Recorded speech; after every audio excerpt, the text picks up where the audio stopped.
Hello everyone. So in this video I'm going to show you how to fix your taskbar in Windows 10 if the taskbar is not working here. So as you can see, if I go to the taskbar here, my taskbar is not working here.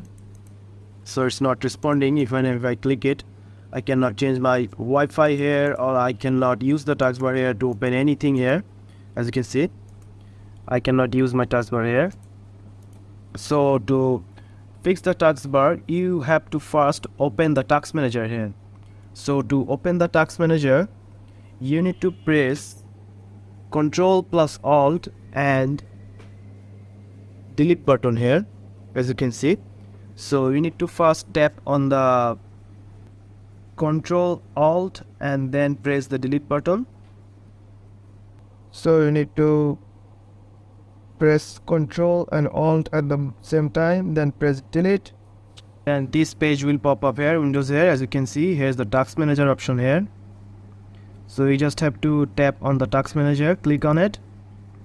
As you can see, my task manager is open here.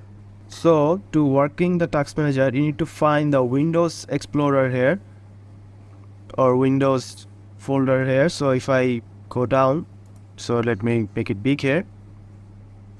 As you can see in the end right here, here is the Windows Explorer here. So you just have to right click on it, and here you will find the option called restart here.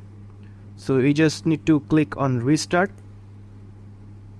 So your Windows Explorer will restart here. And if I just go back across the task manager here and refresh it, and now here you can see my task manager is working now. I can do anything with the taskbar now. So that's it guys. This is how you fix your taskbar in Windows 10. So I hope you found this video helpful. So if you found this video helpful, please subscribe to this channel, and thank you for watching.